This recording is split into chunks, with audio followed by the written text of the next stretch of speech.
Last of Us Part 2 tells the story of our characters from the first game coming into conflict with a new mysterious group. Well, it's finally here, everybody. The long-awaited follow-up to The Last of Us is here. If you have not already checked out my review, I just dropped a review a couple of days ago for the original Last of Us, replayed it for like the 7th or 8th time, wanted to get a review out for that one, check out my thoughts on that one, but for a sum up, it's one of my favorite games of all time, and I think it's an absolute masterpiece.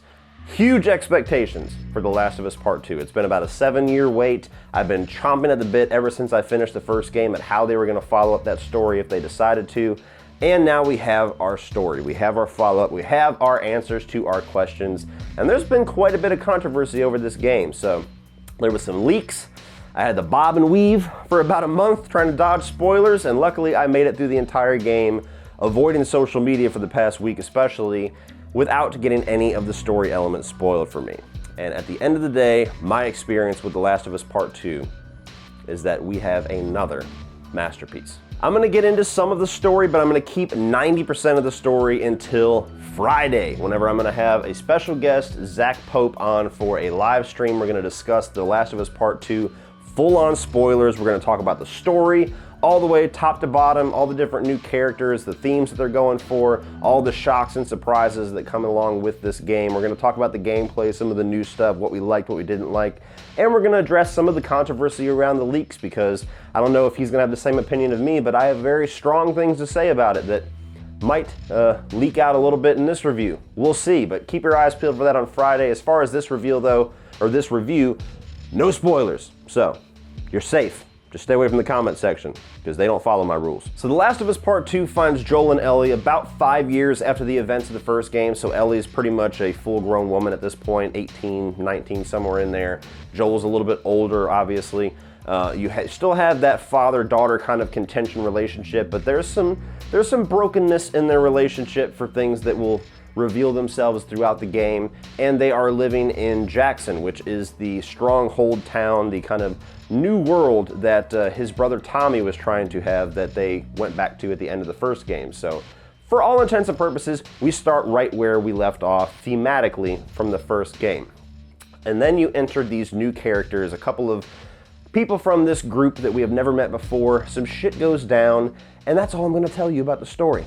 And that's just like the first hour. But as far as the positives for The Last of Us Part 2, honestly, pretty much anything I said about the first game carries over into a positive for this one. The story being the biggest one, the one that is foremost, the thing that I was impressed by the most by The Last of Us Part 2, just like it was with The Last of Us. Now, I will say there's some very bold, risky, ballsy things that this game does as a follow-up to the first game that is not going to work for everybody. Not all of the controversy that this game has is completely unearned. There are some people that I can understand, if they can convey their argument well, why this game does not work for them story-wise. There's some things that is definitely going to split the audience, the fans of the first game. But if you were like me, and you can get on board for some of the things that they are trying to explore in the story and make it all the way to the end, which I'll go on a limb and say most of the negative bullshit you're hearing right now is people that have not played through the game, or even started the game probably. If you can make it all the way through to the end and you enjoy it and you can be on board for the story elements that they're trying to implement here, some of the themes, some of the risks that they're taking, it's a very rewarding experience by the end. You know, this story, it challenges some of the things that we thought we knew and thought that we were, you know, solidified in mentally about the first game. Some of the things that we did in the first game, we now have to go back and kind of question, was that the right thing to do? Was that a good action? There's actually repercussions for things that we did in the first game that kind of come into play here that you would have never really taken into account. You know, the story explores revenge and hate and pain and grief and what that does to a person, and that endless cycle of death and that endless cycle of just darkness that comes from succumbing to pain and revenge and grief, and kind of where our characters are going to be with that, what they decide to do. You know, it kind of challenges the morals that we thought that we were solidified in the first game. You even have some exploration as far as who's good and who's bad. Is there anybody good or bad in this post-apocalyptic world, or are they all just survivors and the moral code is like a thing of the past? That's something from the old world. It asks a lot of difficult, interesting questions that, to me, thematically, very rewarding. It's not often you find a game that can do that. It's not often you find a game that's even trying to do that, that's actually trying to give you an experience that goes beyond the bullets. It's a game that's trying to get you to ask questions, and it doesn't even really give you an answer. Just like the first game, you have to kind of come up with the answers yourself and figure out what side of that argument that you're gonna sit on. Moving on from the story, again, just like the first game, characters. The characters in The Last of Us are incredible. The voice acting, the motion capture, but even just the way that these characters are written, not only Joel and Ellie and Tommy and the characters that we know, but some of these new characters that do take a little while in the game for you to kind of come into the belief that there's actually some really deep character stuff going on here. There's some characters that you look at that you think a certain way about as soon as you're introduced to them, and the game makes you challenge that belief throughout the entire runtime and kind of gets you to see full spectrum where some of these characters are coming from with how they were raised and the way that they've had to survive this world and how their worldview differs from this character, and is there even like a difference between them? Or are they just kind of going for the same goal in two different ways? It's, again, super interesting stuff that is just eternally rewarding for somebody like me that just buys into all of it. Graphically, probably didn't talk about this enough in the review of the first game, but the first game was incredible at this. The second game, awesome. I mean, this was one that was built for the PS4. So obviously they have more room to stretch their legs graphically, but the environments, the character models, the infected models especially get expanded a little bit in this. Like there's some sections of the game, just like in the first one, where we got to get way the fuck over there to that building, and you kind of look, and just the scope of view that you have across this barren city all the way to this landmark is just an incredible amount of detail. There's really great lighting effects in this game. Like, I'm not going to spoil story-wise what's going on, but there's a section in this game where you're going through this burning village and shit's on fire and it's at night and there's warfare going on. It was incredible. Like, you're on edge because you're trying to survive this, but you're just kind of looking around like, man, this is badass. And even gameplay-wise, like, that was the biggest thing that I saw that people held against the first game, or even had some nitpicks about, was that the gameplay wasn't as strong as the story that they were telling, which, to each their own. I love the gameplay in the first game. I think it's even stronger here. It's pretty much carried over. It's the same thing, so if you didn't like the first game for the gameplay, not a whole lot this game's going to try to do to change your mind, but it is expanded a bit. You know, the exploration, the traversal gets expanded a bit. You have these ropes, this rope mechanic that you have that's kind of like, the exploration is almost like a small puzzle element to a degree, where you have something you have to get to, but you have to figure out how to get there by moving things or jumping across gaps or taking this rope and figuring out what you have to throw it across to either swing or to be able to climb up to your next point. And the exploration and looting really felt like it was expanded and much more of a focus in this game. I'm somebody that, I'm a looting whore.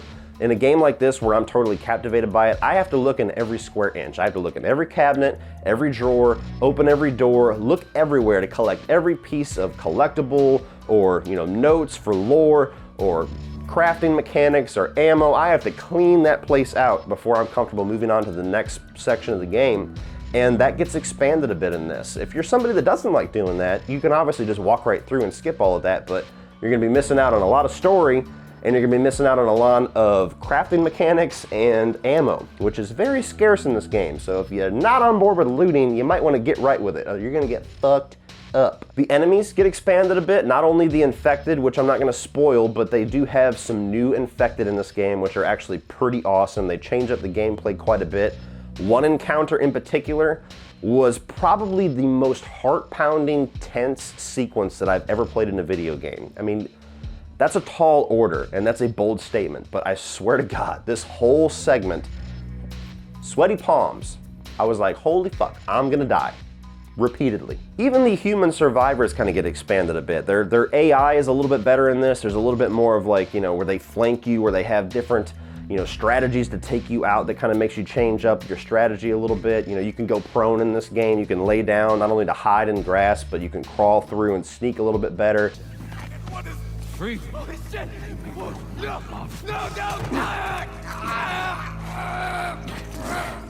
You could snipe from the ground or even use your bow and arrow, so there's ways that you can help get around the enemies just as much as they've been expanded. But you know, they have dogs. That's another new one here, where they have these hunting dogs that can sniff you out, and if you're hiding behind something, they can follow your scent trail and you have to throw them off your scent or haul ass or kill them. Yeah, pay to be damned. I killed a lot of dogs. A lot of dogs. And even the fighting itself, there are some new weapons here in this game. I mean, what sequel does not have some new weapons? So if you're a shooting person, there's a little bit more toys to play with, but even just the fighting itself, the hand-to-hand combat, you have a dodge mechanic that gets added into this one that makes hand-to-hand combat kind of like a mini boss battle in some spots, to where you have to dodge certain attacks multiple times to get an opening to hit. There's even smaller, like scaled down versions of that whenever you have a bunch of enemies, be it infected or humans, where this guy's charging at you with a machete, so now you gotta focus on him, dodge him, beat the shit out of him by strategy and, you know, bobbing and weaving around him, while at the same time hoping the other 4 motherfuckers over here don't come charging at you, because then you're in a pickle.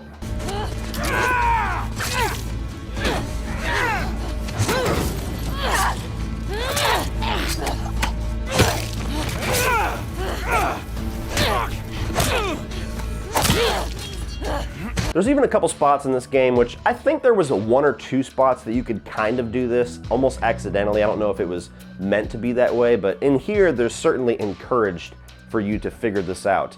There's some sequences in this game where you're being chased or hunted by human survivors, and you have the ability to draw the attention of the infected and pull them in to get them to fight each other, to where you can either escape during the chaos or thin the herd a bit, and then you could take out 2 or 3 people instead of 17. There was a couple segments that I had a blast just replaying over and over, where I would draw clickers or, you know, some of the other enemies in to try to take out the humans, and just chaos ensues. And I'd just sit there behind a little, you know, sitting behind a car, just watching all these people just look at that motherfucker running. Hey look, these people have raped and pillaged and murdered. I can have fun with their demise, all right? Doesn't make me sick, does it? Now, as far as mixed aspects in the game, I have 2 small things that I'm gonna notate that really could go away completely upon replay, so that's why they're in the mixed category. I have nothing negative, nothing outright that I disliked about this game, so haters be damned. Masterpiece, bitch. The first thing is something that I really think that on replay is probably just gonna go away completely. The pacing of the story of this game is a little wonkier than it was in the first game. The first game had a very straight trajectory as far as the story. You knew where you were going, you knew where your end goal was, and the pace of the game kind of went along at a nice little clip, ramped up at certain spots, chilled out at the right moments, and it just felt like it had this nice forward momentum. This game bounces around a lot story-wise. There's a lot of flashbacks. There's a lot of kind of going back between different time periods, to where you have young Ellie flashbacks, you have 2 years ago Ellie flashbacks, you have yesterday Ellie, you have other characters that you take their perspective for a while, and you even kind of go back over the same areas and environments as you did with Ellie, which for some people might feel repetitive, but it's just kind of like enriching the experience a little bit in some segments. But it is a little bit differently paced than the first game, and it could easily, upon second, third play of this game, go to full-on negative, or it could just go away and be like, you know what, pacing works great for this story. I gotta replay it to tell you. And the other thing I honestly think was just like an isolated incident, but there was certain segments in this game whenever I had a partner by the name of Dina, who is a new character in this game, where she got in the way. Like, the AI of her character was a little bit off in sub-segments, where she would go up against a cover, and I would try to go up against that same cover, and she would never move. Or there would be a snack machine that I was trying to bust open to get a snack, and she was taking cover by it and walking next to it, and she would just stand there. And I'm like, move, god damn it! I didn't have that problem with any of the other side characters that we had, which there's like 3 or 4, so I think maybe that was just something weird going on in that moment. But if anybody else had that issue, you'll find out in the comment section below. If I play it a second time and it doesn't happen, forget I even mentioned it. But overall, guys, I get borderline anxiety. I get very nervous when I have such close emotional ties to a property that we're gonna have a follow-up to. So I always feel like my expectations is gonna go too far. I'm gonna hype myself up, and I'm inevitably gonna be disappointed no matter how great anything is, if it's a movie sequel, a new album, a new game. And this is one of the few occurrences where my crazy ass expectations, because of the love of the property, actually was met and exceeded in some points. I'm not lying when I say that this actually meets the quality of the first game, and that might get even better with replay. I've had 7 years with the first game, and I've grown to love it even more with each replay. I expect the same thing from this one. Story-wise, some bold risks, but they all paid off for me. So rich and rewarding by the end of it, with all of the themes that they explored. Amazing characters, awesome gameplay, beautiful graphics. The Last of Us Part 2 is a fucking masterpiece. And I will say this, if you're somebody that has been confused or swayed or made nervous about giving this game a chance because of all of the negativity out there with it, if you're somebody that loves the first game, expect a few surprises, expect that there might be some things in the story that, especially initially, you might not think you're on board with, but this game is worth giving a shot because by the end of the experience, I think most people that actually play the damn game are gonna walk away loving it. I wish things were different. Ellie! But they ain't. So if you're a fan of The Last of Us, this is a follow-up that matches that quality, that high bar, in just about every way you could ask for. So go out now, pick this game up, and get lost in the world of The Last of Us Part 2. So what do you guys think of The Last of Us Part 2? Did this meet your expectations? Were you disappointed by it? Try to keep spoiler free in the comment section below. I know one of you fuckheads is gonna ruin this, or 10 of you fuckheads, but if you're somebody that doesn't want to be spoiled, just be cautious in the comment section. But if you guys have respect for your other viewers' experiences, keep it spoiler free. Let me know what your thoughts are. If there's something that you want to try to discuss that's gonna be spoilerific, try to wait till Friday when me and Zach Pope are gonna be talking about it, but if not, try to be creative down below and let me know your thoughts, and I'll try to have that conversation with you. But please like and share this video, hit that subscribe button if you're not already a subscriber. Got lots of other juicy content on this channel that you're gonna love. And as always, guys, remember, opinions are like assholes, but that doesn't mean that you have to be.